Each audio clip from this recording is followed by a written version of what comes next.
সেনাবাহিনীকে ম্যাজিস্ট্রেসি ক্ষমতা দেওয়া হয়েছে।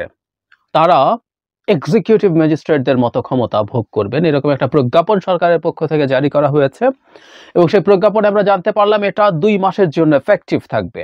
এবং সেখানে আরো উল্লেখ করা হয়েছে এই ক্ষমতা পেয়ে তারা কোন আমাদের সিআরপিসির কোন ধারা অনুযায়ী কি ধরনের ক্ষমতা উপভোগ করবেন সেটা নিয়ে বলা বাহুল্য। এটা নিয়ে আমাদের অলরেডি 2 পক্ষের ডিবেট শুরু হয়েছে এবং এই ডিবেটটা শুধু প্রো সরকার লোকজন করছে তা না, আমরা যারা দীর্ঘদিন এই বিগত শেখ হাসিনা সরকারের বিরুদ্ধে লড়াই করতে যাদেরকে দেখেছি তাদের মধ্যেও দ্বিমতের স্কোপ দেখা যাচ্ছে, দ্বিমত দেখা যাচ্ছে।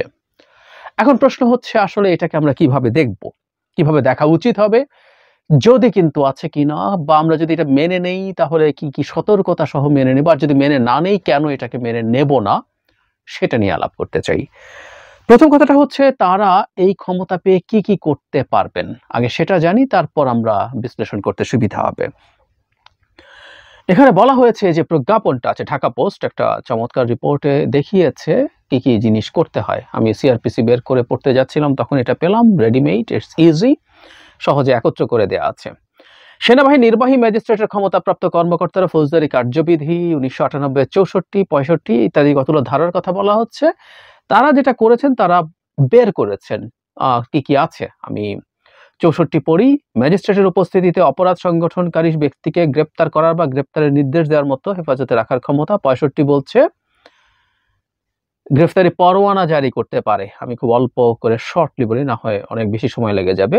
83, 84, 86 এগুলোকে বলা হচ্ছে ওয়ারেন্ট অনুমোদন করার ক্ষমতা বা ওয়ারেন্টের অধীনে গ্রেপ্তারকৃত অভিযুক্ত ব্যক্তিকে অপসারণের আদেশ দেওয়ার ক্ষমতা। 95, ডাক নথিপত্রিতের জন্য ডাক ও টেলিগ্রাফ কর্তৃপক্ষের দ্বারা অনুসন্ধান এবং আটক করার ক্ষমতা। 100 হচ্ছে ভুলভাবে বন্দী ব্যক্তিদের হাজির করার জন্য অনুসন্ধান ও ওয়ারেন্ট জারির ক্ষমতা। 105 সরাসরি তল্লাশি করার ক্ষমতা, সার্চ ওয়ারেন্টও জারি করতে পারে। 107 শান্তি বজায় রাখার জন্য নিরাপত্তার প্রয়োজনীয় ক্ষমতা। 109 ভবঘুরে ও সন্দেহভাজন ব্যক্তির ভালো আচরণের জন্য নিরাপত্তার প্রয়োজনীয় ক্ষমতা। 110 ভালো আচরণের জন্য নিরাপত্তা প্রয়োজনীয় ক্ষমতা। 126 জামিন নিষ্পত্তি করার ক্ষমতা। 127 বেআইনি সমাবেশ ছত্রভঙ্গ করার আদেশ দানের ক্ষমতা। বেআইনি সমাবেশ ছত্রভঙ্গ করার জন্য বেসামরিক শক্তি ব্যবহারের ক্ষমতা, এটা হচ্ছে 128। 130 হচ্ছে বেআইনি সমাবেশ ছত্রভঙ্গ করার জন্য সামরিক শক্তি ব্যবহার করার ক্ষমতা। তাহলে বেআইনি সমাবেশ তারা ঠেকানোর জন্য আদেশ দিতে পারে, বেসামরিক শক্তি এবং সামরিক শক্তিও ব্যবহার করতে পারে। 133 স্থানীয় উপদ্রব নিয়ন্ত্রণে ক্ষেত্র বিশেষে ব্যবস্থা হিসেবে আদেশ জারি করার ক্ষমতা। 142 জনসাধারণের উপদ্রবের ক্ষেত্রে অবিলম্বে ব্যবস্থা হিসেবে আদেশ জারি করার ক্ষমতা। এছাড়া বলা হচ্ছে নির্বাহী ম্যাজিস্ট্রেটকে মোবাইল কোর্ট আইন 2009 যে ক্ষমতা দেয়া হয়েছে সেটাও তাদের ক্ষেত্রে দেয়া যেতে পারে। তার মানে নির্বাহী ম্যাজিস্ট্রেট যে ধরনের ক্ষমতা পাবে সেনাবাহিনীর কমিশনড অফিসাররা সেই ক্ষমতা পাবেন। এখন ডিবেটটা কোন জায়গায়? ডিবেটটা হচ্ছে সেনাবাহিনীকে আমরা প্রশাসনিক ক্ষমতা দেব কিনা, এর মধ্যে কিছু বিচারিক ক্ষমতাও আছে। কারণ মোবাইল কোর্ট আসলে একটা বিচারের ব্যাপার, যেটা নিয়ে আমরা দীর্ঘদিন সমালোচনা করেছি। এক্সিকিউটিভ ম্যাজিস্ট্রেটরা, প্রশাসনিক ম্যাজিস্ট্রেটরা কোনোদিনও বিচার করার ক্ষমতা পেতে পারেন না, এটা অসাংবিধানিক। আমাদের বিচার বিভাগ পৃথকীকরণ নিয়ে আমাদের যে সংবিধানের আর্টিকেল 22 সেটার সাথে সরাসরি সাংঘর্ষিক, সুতরাং এটার প্রতিবাদ আমরা করেছি। এবং আমি অন্তত প্রাথমিকভাবে এই কথাটা বলে রাখতে চাই, সেনাবাহিনী যেন মোবাইল কোর্টের ক্ষমতাটা, এটা দেয়া আছে যেহেতু তাদের প্রশাসনিক ম্যাজিস্ট্রেটের যা ক্ষমতা তাই তারা পাবেন, সেই ক্ষেত্রে মোবাইল কোর্টের ক্ষমতাও তারা পাবেন, তারা এই ক্ষমতাটা যাতে ব্যবহার না করেন সেটা সবচেয়ে ভালো হবে। কিন্তু এখন তাদেরকে প্রশাসনিক ম্যাজিস্ট্রেটের ক্ষমতাটা কেন দিতে হলো? আমরা জানি মিলিটারিকে এর মধ্যে যে ডিপ্লয় করা হয়েছে, বা শেখ হাসিনাও যখন তাদেরকে ডিপ্লয় করেছিলেন, সেটা হচ্ছে in assistance two civil administration. আমরা খেয়াল করব মিলিটারি যেখানেই গেছে, এমনকি এই গণ অভ্যুত্থানের সময় একটা জায়গায় গুলির আদেশ দিতে দেখা যায় এবং সেখানেও একজন প্রশাসনিক ম্যাজিস্ট্রেটের নির্দেশে সেনাবাহিনী গুলি করেছিল। তাহলে সেটা যেহেতু ছিল, তার মানে তাদের স্বাধীন সত্তা ছিল না, তারা তাদের মতো করে কোনো সিদ্ধান্ত নিতে পারতেন না। আমাদের মনে থাকার কথা, যখনই নির্বাচন আসে আমরা তখন একটা আলাপ অনেকে করতাম যে সেনাবাহিনী যদি ডিপ্লয় করতেই হয় সেটাকে ম্যাজিস্ট্রেসি পাওয়ার দিয়ে করা উচিত। না হলে কি হচ্ছে, সরকারের ম্যাজিস্ট্রেটদের অধীনে যদি সেনাবাহিনী থাকে, সেই সেনাবাহিনী আদতে সরকার যা চাইবে তাই করবে, তার ম্যাজিস্ট্রেসি পাওয়ার থাকলেও যে সব স্বতঃস্ফূর্তভাবে করবে তা না, কিন্তু আমাদের পারসেপশন ছিল সেনাবাহিনী এই কাজটা এই দেশের পচে যাওয়া প্রশাসনের চাইতে মাচ বেটার করবে। সুতরাং এই দাবিটা কিন্তু আমরা একসময় করতাম, কিন্তু আজকে সেনাবাহিনীকে যখন এই ক্ষমতা দেয়া হলো সেটা নিয়ে কিছু প্রশ্ন কেউ কেউ করছেন, কিছু ভীতি কাউকে কাউকে তাড়া করছে। এখন কোন প্রেক্ষাপটে এটা দেয়া হলো? আমি অন্তত বহুবার বলেছি, যেহেতু পুলিশ যথেষ্ট কার্যকরী হয়ে ওঠেনি এবং পুলিশ কার্যকরী হয়ে উঠতে দীর্ঘ সময় লাগবে, মানে কাজ চালানোর মতো দক্ষতা এবং আত্মবিশ্বাস, পুলিশের মূল ল্যাক করছে আসলে আত্মবিশ্বাস, সেটা ফিরে আসতেও বেশ কয়েক মাস লেগে যেতে পারে। কিন্তু এই মুহূর্তে দেশ একটা খুবই জরুরি অবস্থার মধ্য দিয়ে যাচ্ছে এবং দেশের অভ্যন্তরীণ নিরাপত্তা যদি বিঘ্নিত হয়, সেই বিঘ্ন আমাদের রাষ্ট্রের সার্বভৌমত্বকে ঝুঁকির মধ্যে ফেলতে পারে, খুবই সম্ভাবনা আছে। এর মধ্যে আমরা যোগ করব বাংলাদেশে হিন্দু টর্চার্ড হচ্ছে, এই ধরনের ন্যারেটিভ তৈরির চেষ্টা দেশের বাইরে থেকে হচ্ছে, দেশের ভেতরে থেকে হচ্ছে, কেউ কেউ বলার চেষ্টা করছেন। আমরা রোকেয়া প্রাচী এবং মাকসুদুল হকের কথা মনে করব, একজন বক্তব্য দিয়ে আরেকজন কলাম লিখে সেটা প্রকাশ করার চেষ্টা করছেন। দেশে উগ্র জঙ্গিবাদী, ইসলামী জঙ্গিবাদী দেশ দখল করে ফেলছে এবং এই অভ্যুত্থান তারা ঘটিয়েছে, এই ন্যারেটিভ দেশের ভেতরে আছে, বাইরে থেকে ভারত করছে। এই প্রেক্ষাপটে সামনে দুর্গাপূজা আসছে, আমরা নিশ্চয়ই বুঝতে পারি এই পূজাতে কোনো অঘটন যদি ঘটে, সেই অঘটনটা কাকে বেনিফিশিয়ারি করবে। এখন সেনাবাহিনীকে আমরা যদি সিভিল ম্যাজিস্ট্রেসির, সিভিল প্রশাসনের অধীনে দেই, এর মধ্যেই অসংখ্য অসংখ্য আওয়ামী লীগের নিযুক্ত লোকজন আছে, সুতরাং আমাদের জন্য খুব নিশ্চিন্ত থাকা খুব কঠিন। একই সাথে পুলিশও যদি যথেষ্ট ডিপ্লয় করা যায়, সেই পুলিশ কারা কেমন কিভাবে বিহেভ করবে, মারাত্মক কোনো দুর্ঘটনা ঘটে যাবে কিনা, নানান প্রশ্ন আছে। সুতরাং এই সময় যদি মিলিটারি এই দায়িত্ব পালন করে, তার নিজে থেকে সে এই পদক্ষেপ নিতে পারে, সেটা অসাধারণ হবে।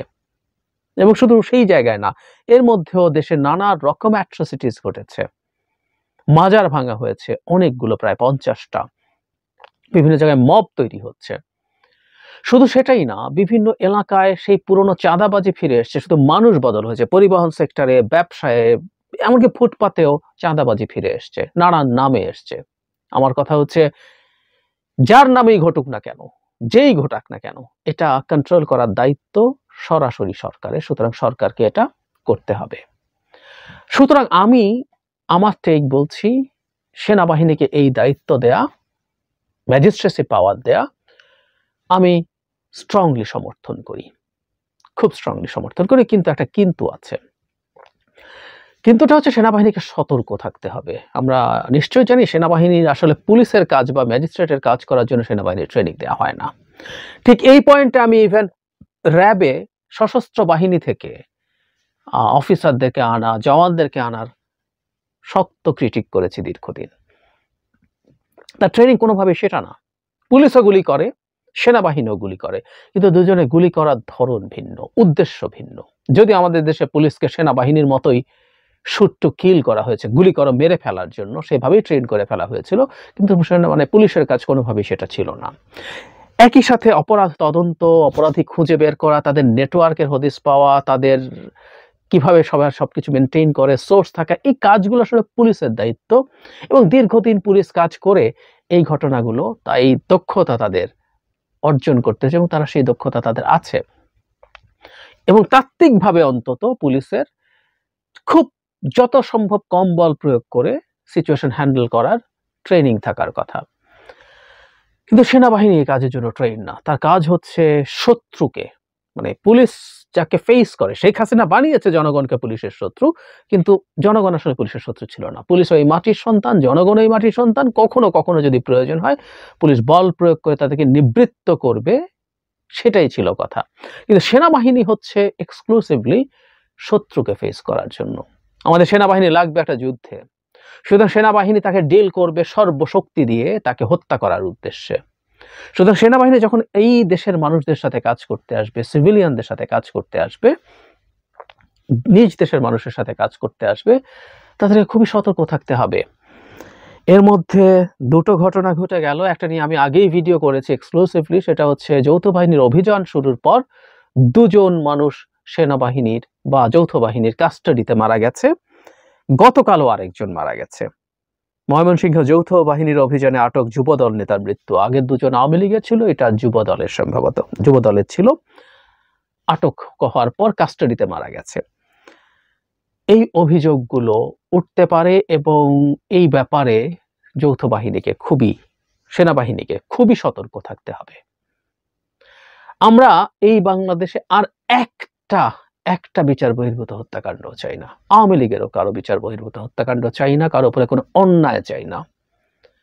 সুতরাং আমি আহ্বান জানাবো, তারা তাদের সর্বোচ্চ সহনশীলতা দেখাবেন, দেখিয়ে তারা এই জায়গাগুলোর ক্ষেত্রে সতর্ক থাকবেন যাতে একটা ঘটনাও না ঘটে। এটা শুধুমাত্র আমাদের দেশে মানবাধিকার লঙ্ঘিত হচ্ছে, আমরা এটা পছন্দ করি না, ব্যাপারটা এরকম না। বহুবার বলেছি বাংলাদেশের উপরে নজর আছে সারা পৃথিবীর। সুতরাং এই সময় তাদের সতর্কতা খুব জরুরি। এবং একটা দেশ অন্তত, ভারত, যদিও তারা এখন একটু ভিন্ন টোনে কথা বলছে, সেটা নিয়ে আমি কথা বলবো, কিন্তু এই ভিন্ন টোনে কথা বলুক না কেন, তারা সব সুযোগ সদ্ব্যবহার করার চেষ্টা করবে ফ্রম দের পার্ট। তারা তাদের এন্ড থেকে, তারা তাদের যত চ্যানেল আছে, তারা চেষ্টা করতেই পারে এগুলো সব কিছু বিভিন্ন গ্লোবালি ছড়িয়ে দেওয়ার জন্য। সতর্কতা খুবই জরুরি। শেষ কথা হচ্ছে, কেউ কেউ বলতে পারেন যে মিলিটারি এই ক্ষমতা পেলেই আমরা কি সেফ বোধ করব, পুলিশকে রিলাই করছি না, সিভিল ব্যুরোক্রেসিকে রিলাই করছি না, আমরা মিলিটারিকে কেন করবো? এই মিলিটারিও মোটা দাগে শেখ হাসিনার হাতেই তৈরি এবং এটাকেও ভেঙে ফেলার চেষ্টা তার দিক থেকে হয়েছে। যুক্তি আছে কথার, কিন্তু তারপরও এখানে একটা ইম্পর্টেন্ট প্রশ্ন আছে, সেটা হলো সেনাবাহিনী অতটা ধ্বংস করে ফেলা যায়নি যতটা সিভিল ব্যুরোক্রেসি এবং পুলিশকে ধ্বংস করা গেছে। কারণ সেনাবাহিনী প্রতিদিনের ক্ষমতায় থাকার জন্য কাজে লাগেনি। তার চাইতেও জরুরি কথা, সেনাবাহিনী একটা পরীক্ষা দিয়েছে এবং সেই পরীক্ষা তারা পাশ করেছে। সেটা হলো এই গণঅভ্যুত্থানের সময় তাদেরকে ডিপ্লয় করার পর যখন শেখ হাসিনা সেনাবাহিনীকে দিয়ে ম্যাসাকার করিয়ে ক্ষমতা টিকিয়ে রাখতে চেয়েছিলেন, জাতির এই অত্যন্ত ক্রুশিয়াল সময় সেনাবাহিনী অত্যন্ত স্মার্ট ডিসিশন নিয়েছেন। সেনাবাহিনীর মধ্য পর্যায় থেকে নিচের পর্যায়ের যেসব অফিসার্স আছেন, commissioned officer, non commissioned officer, junior commissioned officer, জওয়ানরা, তারা খুবই ভাইটাল রোল প্লে করেছেন এবং তারা প্রমাণ করেছেন তারা জনগণের সাথে আছেন। সুতরাং আমরা বিশ্বাস করি, আমি অন্তত ব্যক্তিগতভাবে ওই ঘটনার পর আমার দ্বিধা নেই যে তারা দায়িত্বে নামলে তারা এই কাজটা ঠিকঠাক মতো করতে পারবেন। সো আমরা আশা করব 2 মাসের মধ্যেই পরিস্থিতি যথেষ্ট কন্ট্রোলে আসবে এবং 2 মাসের একদিনও বেশি সেনাবাহিনী ম্যাজিস্ট্রেসি পাওয়ার নিয়ে মাঠে থাকবে না। এবং এই সময়ের মধ্যে পুলিশ এবং বেসামরিক প্রশাসনে প্রয়োজনীয় সংস্কার সরকার করে ফেলে সেটাকে রেডি করতে পারবে এবং তারপর থেকে তারা দায়িত্ব নিতে পারবে। তারপরে এটুকু বলে রাখা ভালো, যদি সেটা না নেওয়া যায়, সেনাবাহিনীর দায়িত্ব রাখা যাবে না, তাদের ম্যাজিস্ট্রেসি পাওয়ার রাখা যাবে না, এই উন্নাসিকতা আমরা যাতে না দেখাই, তাদের হাতে সেই ক্ষমতাটা থাকুক। দেশের নিরাপত্তা সবকিছুর আগে। এই বিশেষ পরিস্থিতিতে আমাদের এটা সব সময় মাথায় রাখতে হবে।